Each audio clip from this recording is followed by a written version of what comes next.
Jillian, thank you so much for being here. It's such an honor to have you on the podcast. Oh, it's my honor. Thank you so much for thinking of me. I've been really looking forward to this. Oh, you're welcome. So, as you know, I'm doing a riding instructor interview series to help support riding instructors, which will then, of course, trickle out to the horse world. So, with all of your experience, what could you say is your favorite thing about teaching? Oh, that is such a great question. I think one of my favorite things about teaching is listening to the student, which oftentimes, or it always includes the horse, figuring out how that student learns best, and then communicating something that they're interested in learning in a way that really makes the light bulb go off. And I find that probably the thing that makes the light bulb go off the most is to always provide the why behind what it is that you're teaching. And, like from all of my teachers throughout all the years, like I was told to do things a lot, but I didn't really understand why I was doing those things.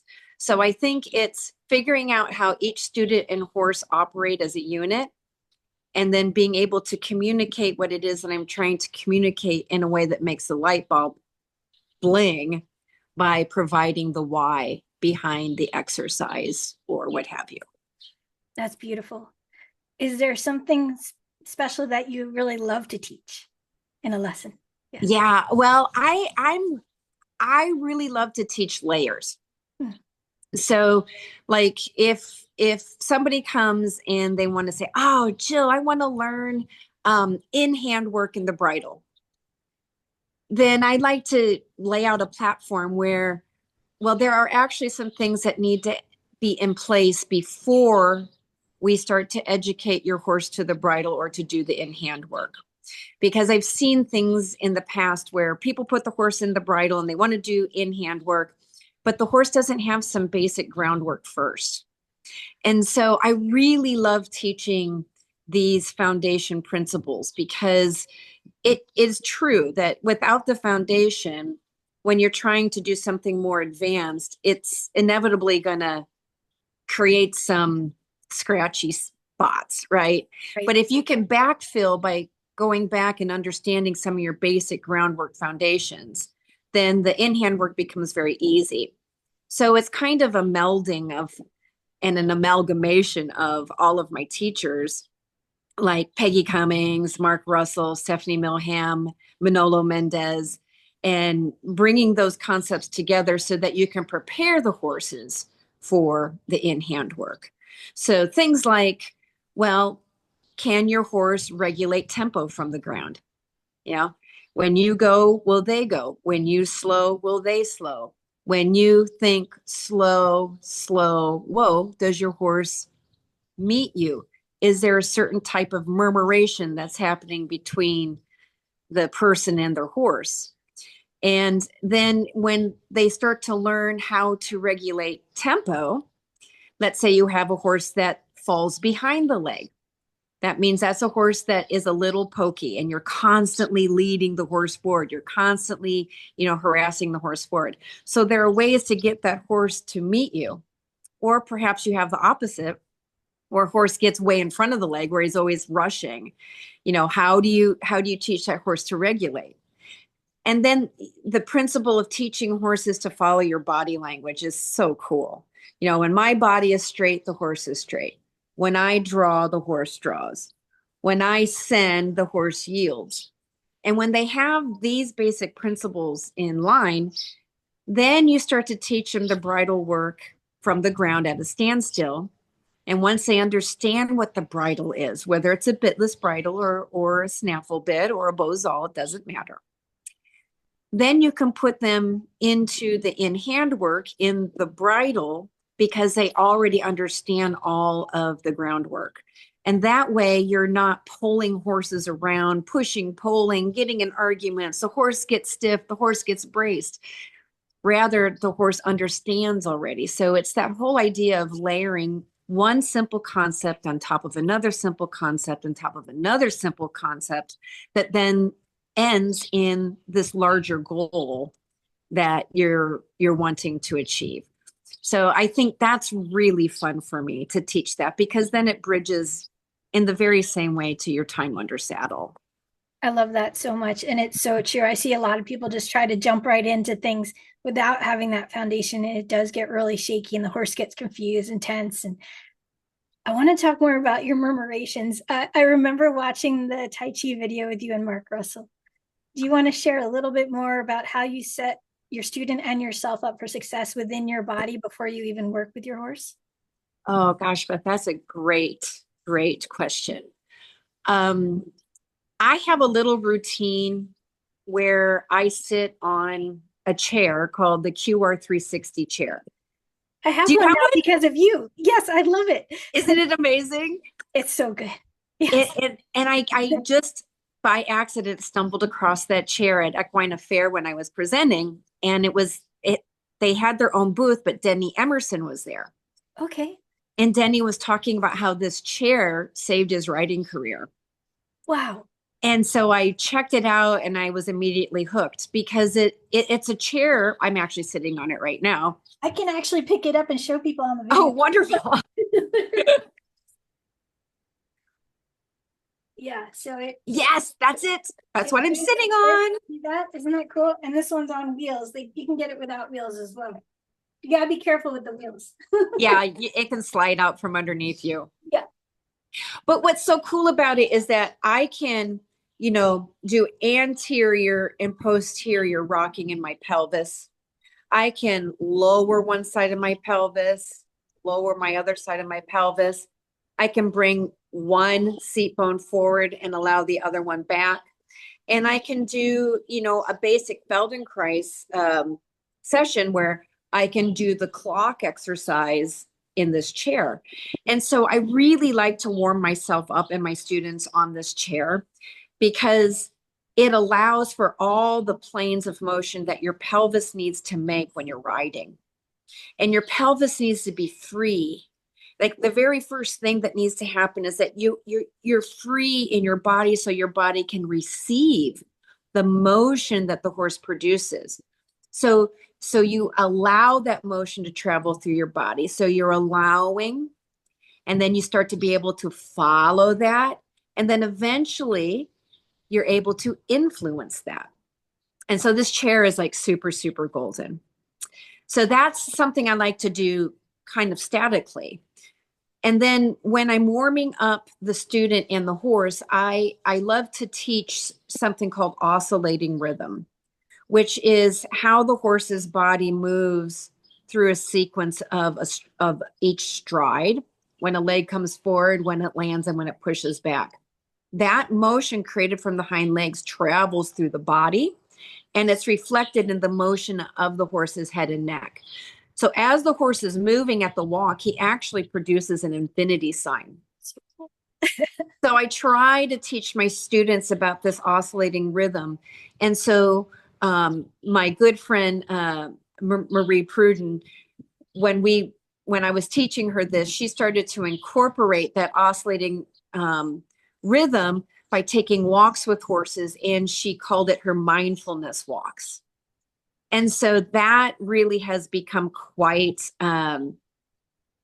necessary for all the horses that come here on the property, because not only does it get you in sync with your horse through that murmuration, and that you're allowing that horse's movement to happen, and then you're following that and allowing that, and it's just like it becomes a walking meditation.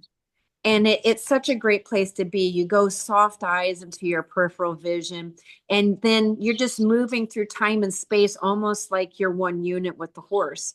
And it's just amazing how much that prepares the horse's mind, the human's mind, and then the melding of horse and human to come together and prepare then for what we're doing that day. That's so amazing. And now I'm so motivated to use the chair before I ride. That's brilliant advice. It helps so much. And especially, Beth, like let's say I'm riding a young horse, or horse that's maybe, learning something new or relearning something. And what can sometimes happen is that we unconsciously start to get a little braced or a little tight in our own body because we're trying hard. Right. I And so wouldn't know I anything found about that that. even doing that chair between horses is really good. So I try to, do my warm-ups in the morning with my own body, my own mind, my little meditations. And then I'll play with the horse. And then before I get the next horse, I'll revisit mobilizing my pelvis again. That's like hitting the reset button. I love that. Every time. And then I also have a little trampoline that I'll get on and kind of jump and like, oh, get rid of any tension I I have. remember you telling us to shake it out, The and I thought that was takeout game. awesome. So I get on Yeah. the trampoline, I jump up and down, and it's just a lovely way to just clear, hit the reset button, and now you're starting with a completely different sentient being. Yes. So you're starting with a clean slate. So I think that's fair that you don't draw in the previous horse's experience into your next horse's experience, because that's your own unique individual time that should just be you and that horse, not baggage from other areas. Definitely. And something I learned from my sister, who is major intuitive, she said if you just wash your hands and then clap a few times, it helps clear the energy as well. No way. I was like, that's so cool. So I used to do that in between just teaching lessons. Oh, I'm still going to do Yeah. that. Yeah. Really cool. And then I do jazz hands because that's fun, I mean, who wouldn't, right? Still my favorite part of that class. Oh my goodness. So here's a big one. And I know we both love the word inspired. How do you stay inspired? Oh, I love that we share that word in our vision. When I named my business JK Inspired, and I tell this now in the courses that I teach.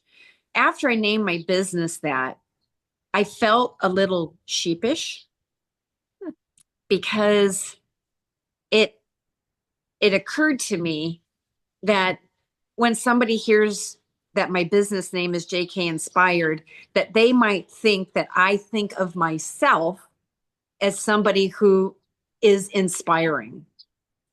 But that's not why I named my business that. I named it JK Inspired because every day I am inspired by what I learned from my horses, or the relationship that I build with my horses. The curiosity of what every individual brings to the table, I find inspiring. When I go and teach my functional anatomy class, when I first started that 18 years ago, I can't believe it. I've been teaching that class for 18 years. So when you started at 2 years old, right? Yes. I'm giving my age away a little bit here. But when I first started teaching that, it was like in people's living rooms, and there might be 3 or 4 people. And then it turned into 8 people, and then maybe 12 people. And then, now it's anywhere between 50 and 60 people, or I'm sorry, excuse me, between 15 and 60 people. So every time I teach and I see the true light of people who just want to do right by their horses, and they want also to have their journey with horses mirror back to them on how they might also become a better person to grow. When I see that, and I see organically grassroots movements for the betterment of equine wellness, that is what inspires me. So I feel inspired both by my human students, and I am also inspired by my horse teachers. So there's no lack of feeling inspired.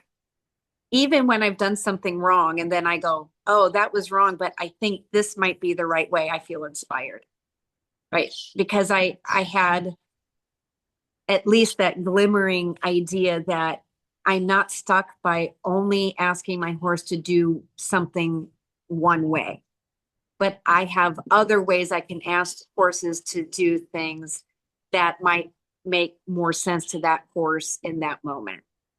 So the more tools I gather, again, I then feel even more inspired because I have more ways to communicate with my horses, or to explain something to my horses in a way that we can come to an understanding without trying to dominate or force only one way of doing something.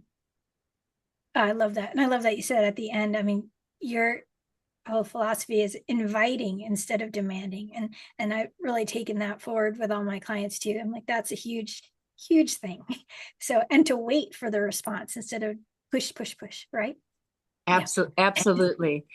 And I was just having this conversation with my working student who is here from Poland, just most delightful person. Her name is Julita. She was Manolo's working student, so that's also a benefit for me because she brings, to me, things that she's learned from Manolo, so we both share the same mentor. But I was explaining to her that in my younger years, I was so eager to learn all the Grand Prix movements, to school my horses into high school, and have all these like really cool things that I could do with my horses.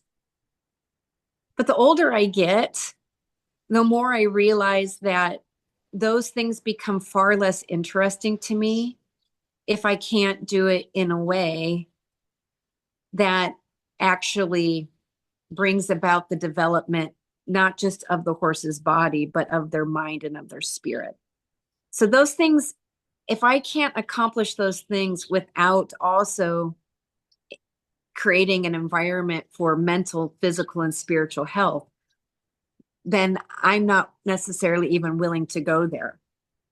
So that's then also what has made, providing a foundation for horses even more interesting.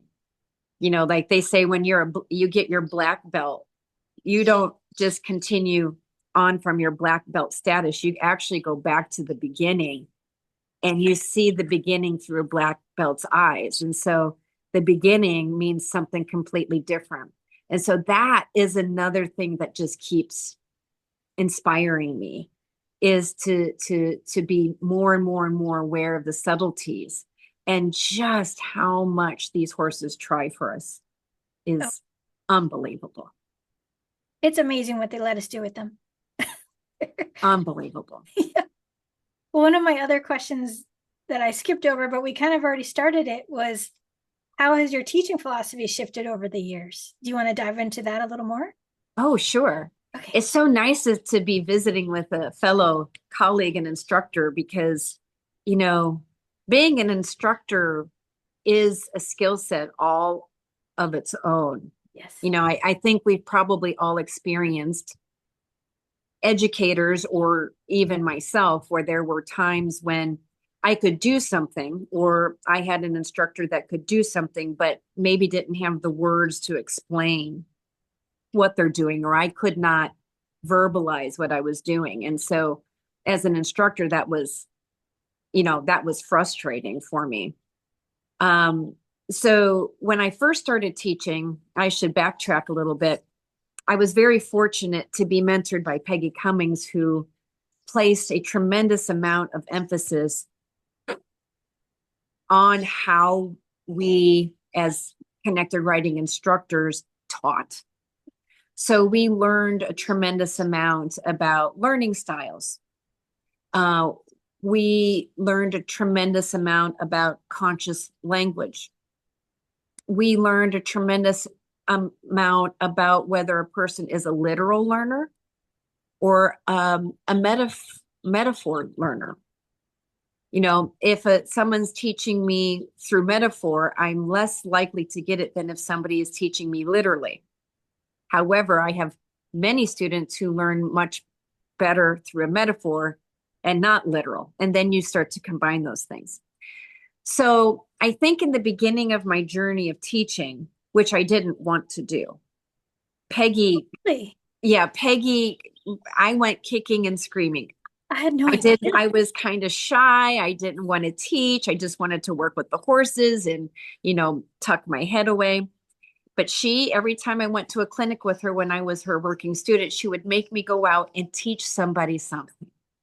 And it was so uncomfortable. And she'd say, you know, you have to get comfortable with being uncomfortable because that's where growth happens. And that just stuck in my head for so many years. And then she would have these great instructor clinics, and she had a book. And the book title was Even Eagles Learn to Fly. And so what she was explaining is that, we as instructors, we were like her little eaglets. And she had to, one by one, push us out of the nest so we would learn to fly. And so that was such a wonderful and beautiful beginning for me. And, 20 years later, reflecting back on it, I still, I hear those words of wisdom and they mean something new to me every year. But because I was so anxious when I first started teaching, I taught through the spaghetti method, Right. which is I'm going to throw everything at this student that I know except for the kitchen sink, and I just hope something sticks. And really what I ended up doing is just way, way overwhelming my students. And so it wasn't about, anything that stuck because nothing stuck. So I had to learn to become a teacher of less words and more specific. So through the years, I try to only introduce one or two concepts, nothing more, or practice something that's already out on the table. And then really check in with the human and the horse to see if they really truly do understand. Because the other big mistake I made in the beginning was I assumed that the students knew certain things that I assumed they knew. And so then they would pretend like they knew it. And then they didn't. And so that was my mistake. Something like, oh, your horse is falling in. Your horse is falling in. Horse is falling out. And then one day I said, do you know what that means? And they're like, no, I've heard it my whole life, but I don't know what it means. And so that was a big aha moment for me. Like, Jill, don't assume, but at the same time, when teaching adults, also don't be patronizing or condescending. Sure. Teaching adults is different, and they come to the table with a tremendous amount of experience, not just with horses possibly, but life. And so they're going to filter that information that you're sharing with them through their own experience. And so what that means is we have to listen a lot to both the horse and the human. What a beautiful evolution. And I'm really glad that Peggy pushed you, because it's just so nice to learn from you and know that the world is learning from you. It's pretty wonderful. Oh, that's sweet. But it's true. Thank you. You're welcome. And it's so interesting. I was very similar. I started teaching at a summer camp in Maine, and I was very quiet and shy, and they broke it down how to teach beginners. And halfway through the summer, they had some big event where we were like having a bunch of kids riding at once, and we needed to use a megaphone to keep them in line. And they handed me the megaphone, the most quiet instructor. I was like, oh no. But I started speaking, and all of a sudden it was like, I found my power. I was like, oh, they're listening now. This is so cool. That is awesome. And then it like lit a fire. By the end of the summer, I was teaching beginning jumping. Oh, Beth, that is so cool. Thank you. Like that's an incredible metaphor, right? Like you literally found your voice. Yeah. And it took me a while to remember that. And all of a sudden I'm like, oh my gosh, that's when it clicked in. And that was my very first year teaching. Yeah. Oh, wow. That's cool. Where in Maine? It was called Poland, Maine, where they get the Poland Springs water. Oh, and no kidding. The camp was called Trip Lake Camp. And it was a bunch of really affluent children that went, and they had every sport imaginable. Horses were just kind of on the side. And I was there with 5 other instructors, all from around the world. And we got along beautifully. And we had so much fun together. And we just took care of the horses, and we'd ride on the side and then teach lessons whenever the kids would come down for lessons. So it was amazing. That is amazing. And I think I will have to ask, but I think Peggy may have also taught at Trip Lake. It's very possible. Is it an old camp? It is. And I think she so. might know the director that I worked under, which was Andy Lockmears. So, and I think she knew. Oh my gosh, I wonder if that was the Peggy. I might have met her and didn't realize. Wow, well, that's amazing. Peggy would be another great guest. Yes, And you could ask her. I will definitely ask her. Thank you so Yeah, much. that is so cool. I love how that comes together. Me too. I'm like, I think there was a Peggy there. I could just be hallucinating, but I'm pretty sure. This is Wow. back in the year 2000. She Yeah, might have been, and I think she was like, if it's the place I'm thinking, it was like, I think she was there many years even before that. that would So, make sense. yeah. Yeah, Wow. yeah. Super cool. Oh my gosh. Super crazy cool. So let's see. Do you have a story about a favorite lesson horse that you want to share? Oh, well, yeah, I do. Um, so for many years, I developed three horses, and they're my senior citizens now. Shinobre is 22, Arena is 20, and Barrister is 19.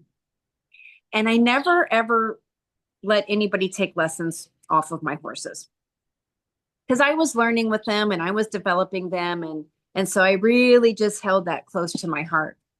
And in the last 5 years, I've started to have these guys teach lessons.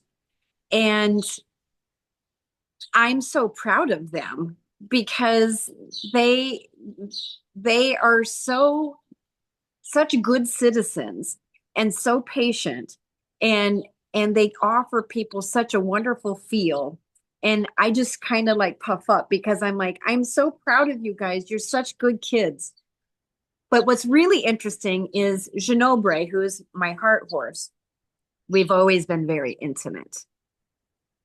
So when I would first started teaching lessons with him, he was having difficulties with me splitting my focus because he was so used to it just being us.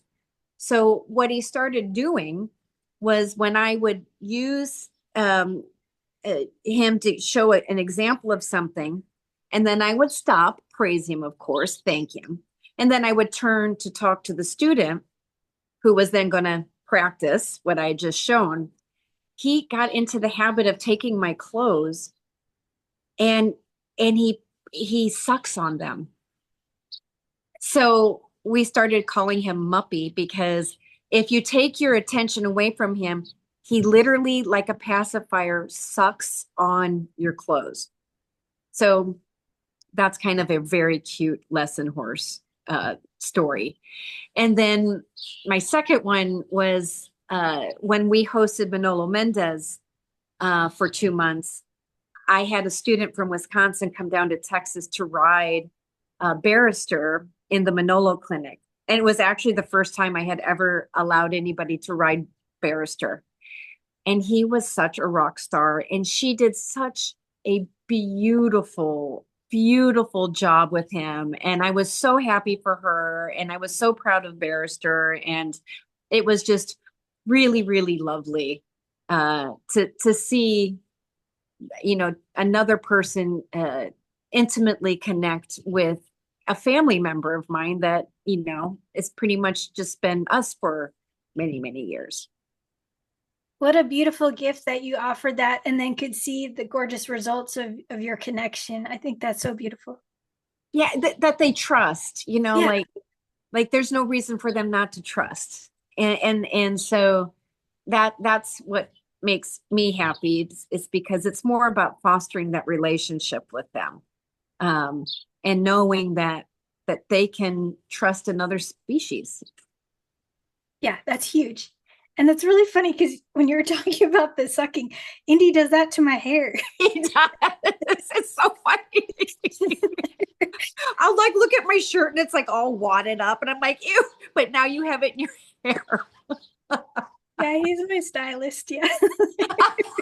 You don't need any gel or hairspray. I had this video that I was wearing this really cute hat and he was just like massaging my head with his lips and it just made everyone laugh. And I'm like, I got to post that more often because it just brings so much joy to the world, you know? Oh, that's great. That's wonderful. So fun. Okay, do you have some teaching tips that you'd want to share to help elevate the horse world? Teaching tips. Yes.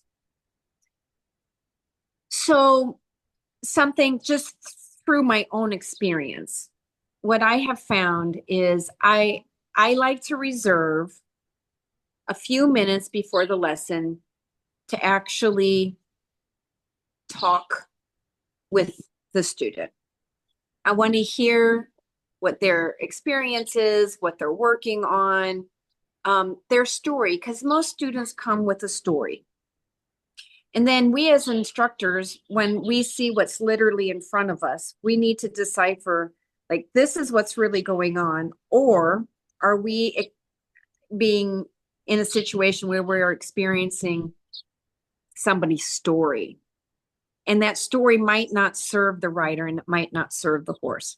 So listening and gathering information without getting sucked sometimes into the story is a very important tool to develop, I believe, as an instructor. So listening. And typically in those conversations, a student will say something like, I see where you're going with this. Or they'll say, oh, I hear you. Or like, oh, yeah, I feel that. That they're already giving me clues about whether they're an auditory, verbal, or kinesthetic student. So in every lesson, regardless of what their learning channel is, I try to explain the concept in 3 ways: auditory, verbal, and or auditory, kinesthetic, and visual. That way I gather information about how best that student learns. I don't overload anymore. I don't do the spaghetti method. And then the last tip that I have found really helps is at the end of the lesson, I ask all my students, what are 3 things you're going to take away from this experience? That way they have to articulate 3 things that they learned. And when they articulate it, it goes in on another level because they're working the information from a different place by having to speak it. And 2, it gives me the opportunity to hear if they truly understood. And if they didn't, then that's the time to just spend a little information clarifying what might have gotten a little muddled. And then I ask them, before you go to bed tonight, I want you to pick one concept or something that was just freaking awesome in your lesson. And I want you to visualize it and re-ride that beautiful experience. Because tomorrow, when you come out and you visualize, it might even be something that you struggled with a little bit. But if you can visualize yourself doing it, chances are that you're going to do better the next day. And so visualizing and articulating what they've learned and listening to the students and learning how they learn. Those are some tips that, I've learned from my own instructors that have been very beneficial. I love that so much. I do very similar, and the visualization is my jam, obviously, so I do the hypnotherapy and the meditations. And I always love it. People, thank you. I remind people that, your mind doesn't know the difference between real or imagined. So you might as well tell it really good stories and visualize it. Yeah. 100%. I own a Serrata Ranch with my business partner, Carolyn Libby. She's 84 years old. She comes down with her horse, Dusty. She puts a Western saddle on herself every day. She rides 20 minutes to half an hour. She goes to Pilates twice a week. She gets on and off her own horse, puts the saddle away, does everything. And if I work on something with her in a lesson, She goes back to the house and every night she visualizes. And every time the next day, she has it. Brilliant. It's incredible. And She's got, she gave me this little tip when you're much more trained with this than I am, Beth. But she said that when she visualizes, the first thing she does is she spends time watching herself mhm. do it. So, like, she's watching herself do what it is that she's learning. She visualizes it that way. Then she visualizes it as if she's doing it. Yeah. And she said that visualizing in those two different ways and layering is was her little magic trick that she does. Oh, I love that tip. And it's similar to most recently, some of my clients told me they're really not very good with visuals and they're more kinesthetic. So I would say, okay, you can picture it, but then also feel yourself doing it and let it be Ah, like an immersive experience and let your body actually move, even in bed, as if you're doing it, oh right. So wow. that becomes like a full on experience. And then you can even listen for the horse's footfalls, listen to the Oh, breath, things like that. So you put it all together, all of your senses, right? And then it yeah. becomes really exciting and it lights up, the neural pathways even more. And that Ah, the neuroplasticity starts to really get excited and do its thing to help us rewrite our scripts. gosh, that is so cool. Now, do you teach these classes online on Yes, how to visualize? I have multiple courses, and one of them in particular is a really cool master class that I set up, and it's called Powerfully Program Your Mind. Ooh, sounds And like one that has to go in on my list. oh yes, I can send it to you. Thank you. it's, Please do. it's super fun. I actually created it a while back, and then I used that in the Art of the Horseman, one of the demos for that. That was really neat. Yes. But it's one of the favorites. That's the one I get emailed about the most because Wonderful. honestly, I'm combining the understanding of your mind. And once you understand how it works, you can befriend it and not get mad about the ideas that pop in and just accept them and then start to shift them and become the actual director, writer, star of your own movie, you know? Ooh, that's really cool. Yep. So I'm going Right? to sign up for that. Okay, I'll send it. No, oh, good. Sweet. So, what's something that's really surprised you while you were teaching?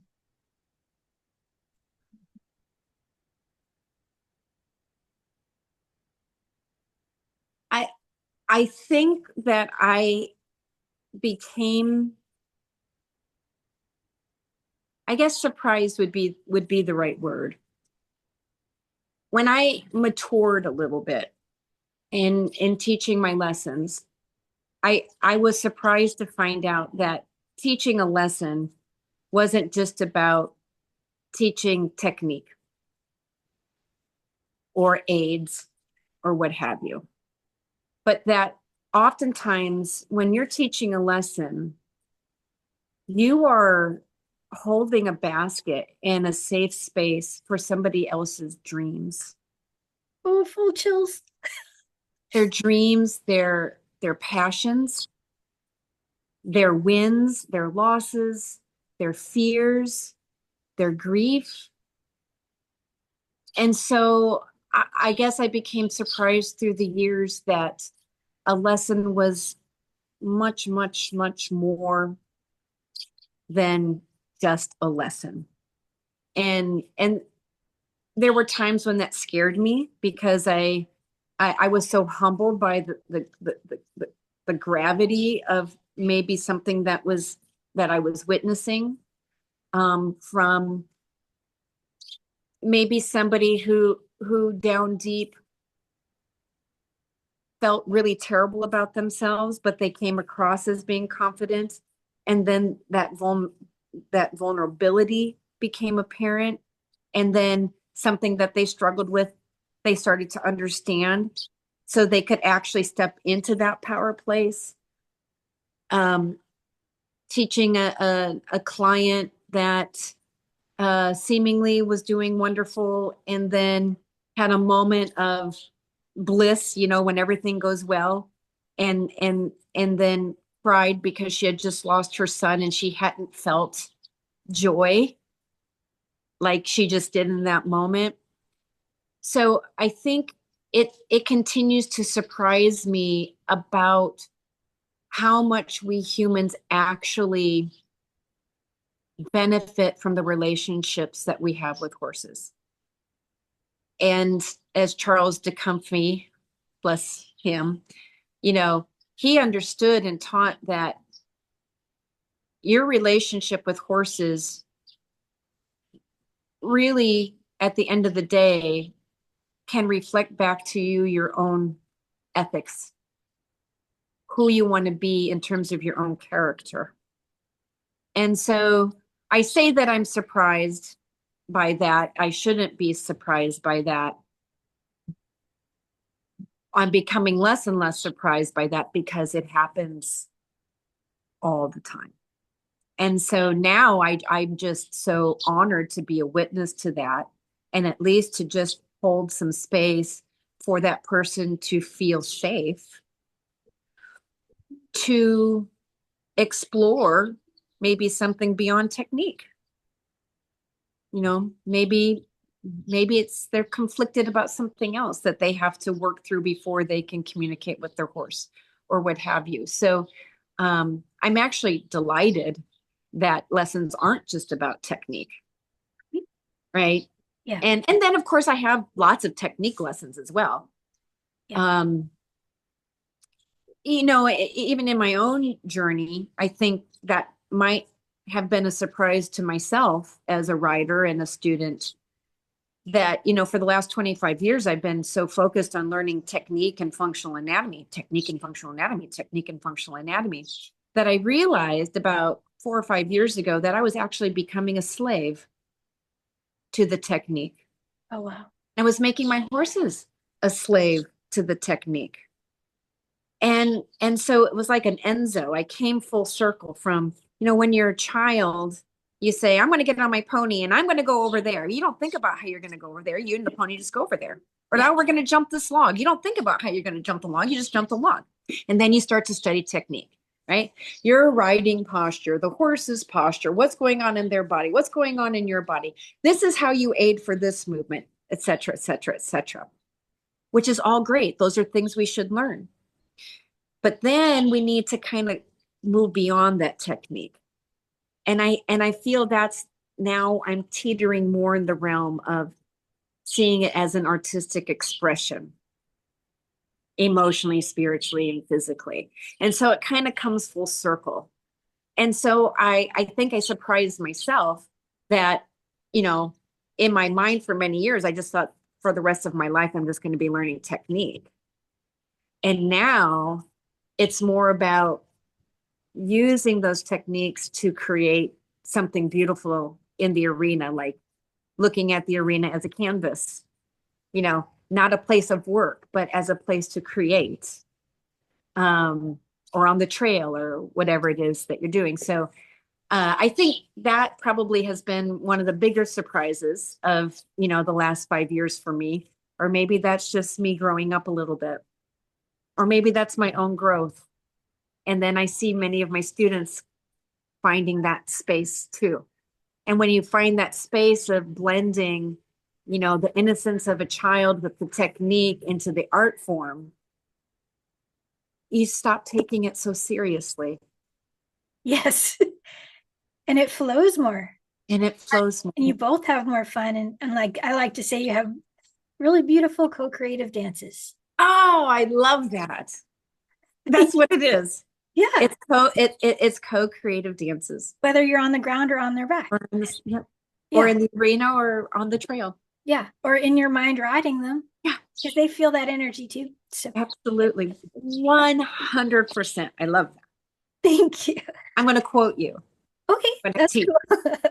Co-creating. Oh my gosh, what a gorgeous explanation. And it's so true. And it is such a blessing to hold that space and to see the evolution. In my very early 20s teaching, I remember growing up in New York, I was just very much to the point, we do this. And all of a sudden my riders would randomly start crying. And I'm like, what's happening?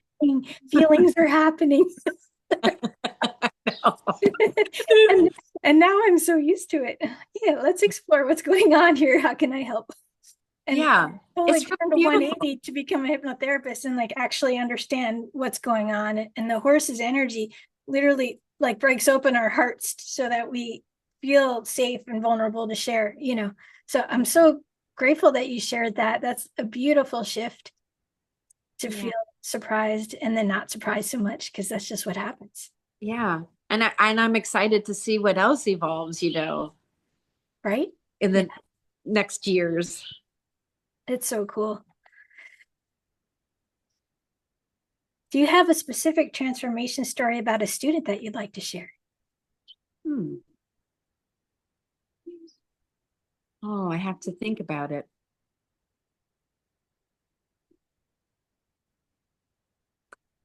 It's kind of along the same line of what we were just speaking about.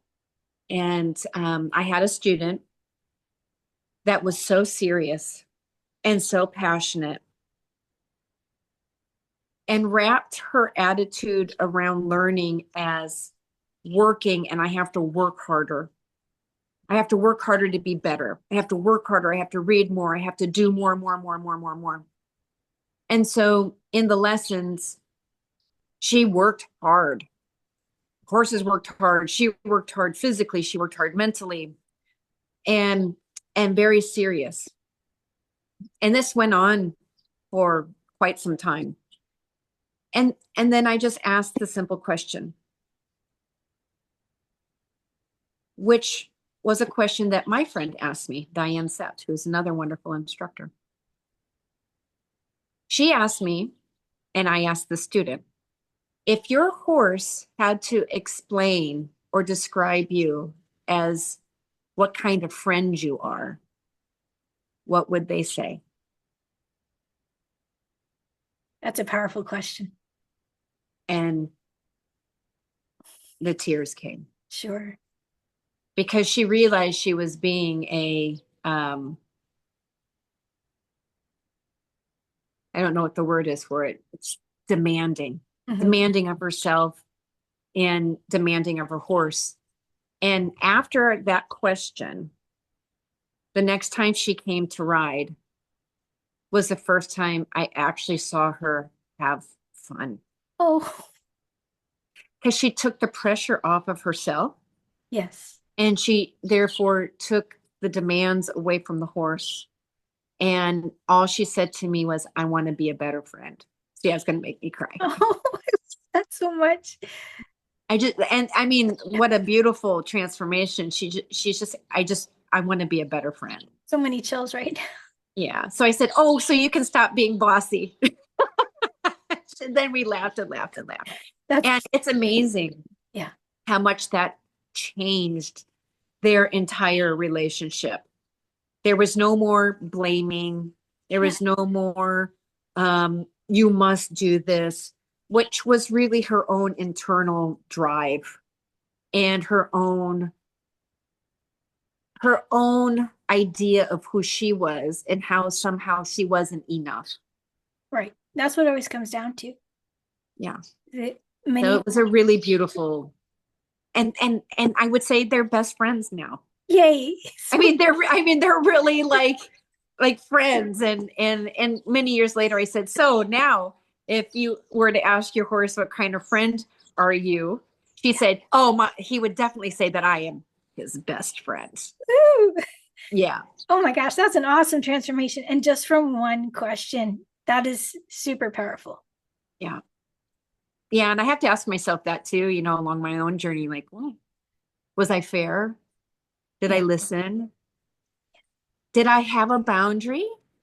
yeah, Right? Because I think something that many of us struggle with, especially now when we have so much more awareness about compassionate horsemanship or consensual horsemanship. We've got beautiful advocates in the world now, advocating for these ideas around our journey with horses. And at the same time, I have to also check myself to ask myself, am I in a situation with my horse that I'm having empathy or am I enabling? Mm, excellent question.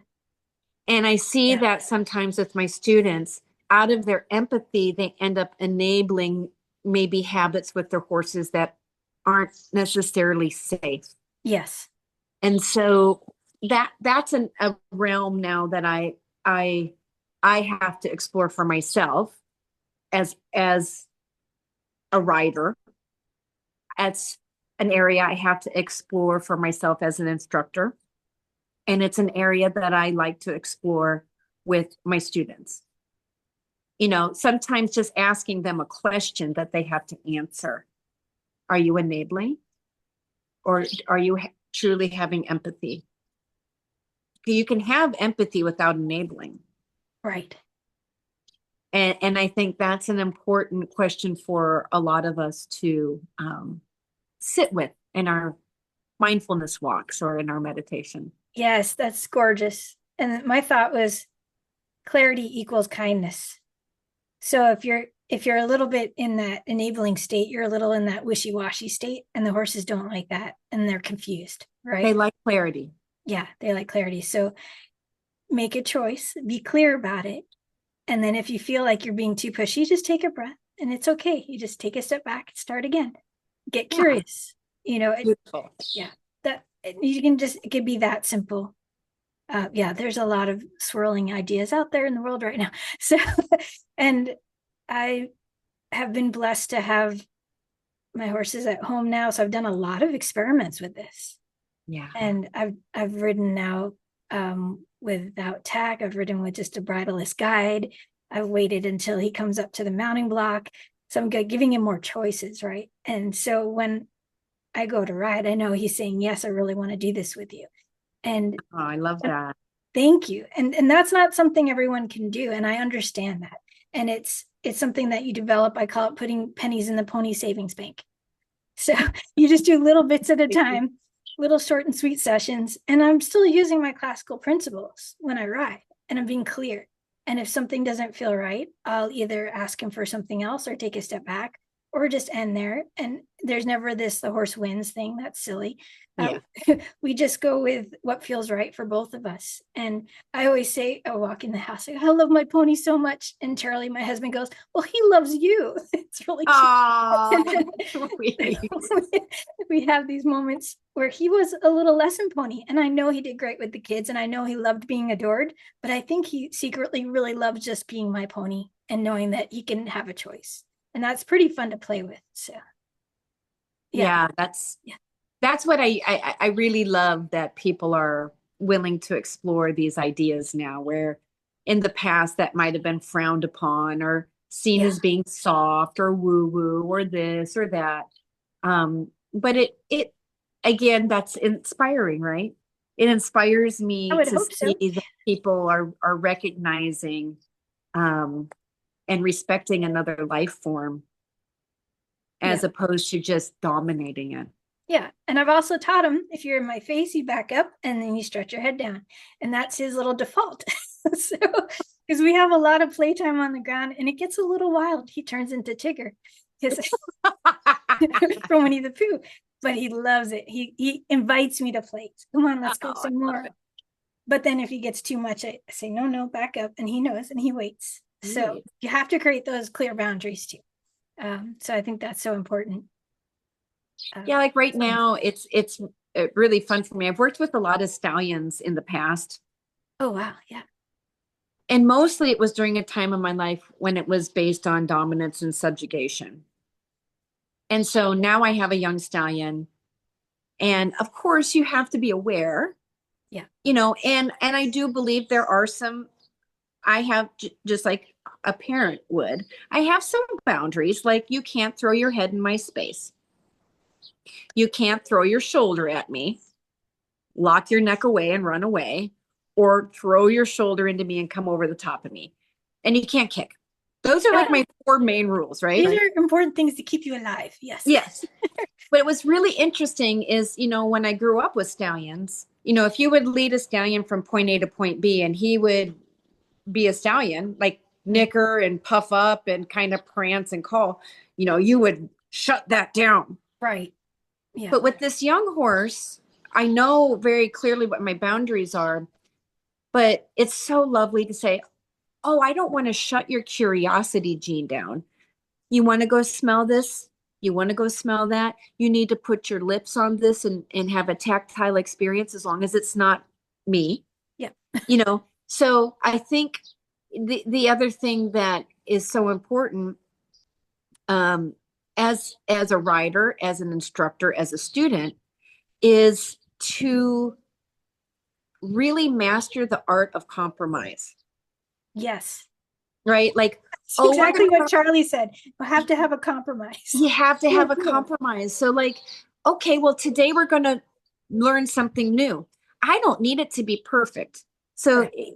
If you get you're close, great. We're going to compromise there. Right. Yeah. Or I'm very happy to settle for a close approximation or the outline of something yes. instead of drilling. Oh yeah. And that's also been fun to teach my students, is that it doesn't have to be perfect. Let's compromise with our horses. Let's not compromise safety, right? But don't expect it to be perfect. Be happy with the close approximation because tomorrow it'll be better. And the next day it'll be better. And the thing that you're trying to achieve will be achieved, but not through force and dominance. That's so good. And that instills patience and definitely telling your horse you're on the right track, and yeah. They really love feeling that energy from you and that appreciation. That's so cool. Absolutely. Well, Jillian, is there anything that you wanted to add that I haven't asked you?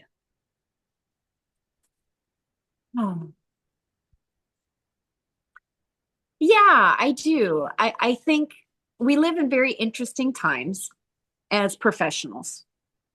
And I just want to encourage people chin up, because you might get on Facebook and you're going to see so-and-so's doing this and so-and-so's doing this. And you might not feel like you're enough, or you feel like you have to be more, or what have you. And I always have this little saying in my mind, compare and despair. Right?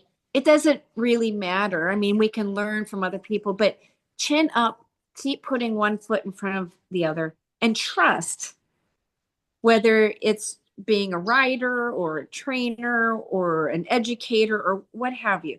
Just trust the process. Fall in love with the journey, not the end destination. And that's really, really important. So I would say, if you're learning how to teach, or you're already a teacher and you're struggling, or you're learning something new, that just continue on your path. It doesn't matter what anybody else is doing, and stay curious, and don't be afraid to experiment. Yes. Those two things. Advice. Yeah. And celebrate the small wins. People brush past them so quickly. Yes. Yes, absolutely. Beautiful. Okay, one final question for you. Yes. If you could have a billboard that every riding instructor would see, what would it say? Believe in yourself.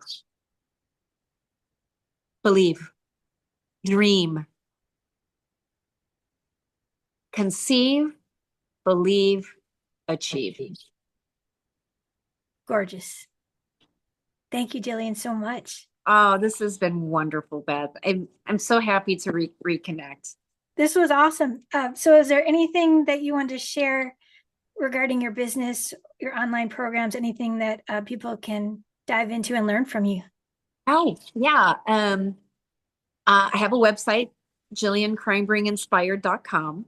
And I do have a Cliff Notes version of my functional anatomy course that can be purchased from my website.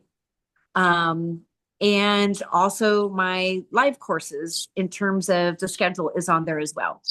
So I always encourage people, if you want to review what you learned in one of my functional anatomy courses, the online course is really great for that. or if you want to prepare for the live course, because it's turned into a monster. It used to be 2 days and then it went 2.5 days. Now it's 3 days. And it's just so much fun to teach. But if you want to learn more, just jump on my website and it's there. And I also am on Facebook. I just need to get into the better habit of posting more on Facebook. Well, we'd love to have you keep shining your light that way. Oh. Well, I'll definitely put the website in the show notes so everyone can grab it. And if you enjoyed this podcast, everyone, please do write a review on whatever platform you're on. Jillian, thank you so much. This was brilliant. I absolutely loved having you here. Thank you, Beth. Thank you so much. I had a great time. You're welcome. So everyone, remember to lead with kindness for yourself and for your horse. And may the horse be with you always. Thank you. Thank you.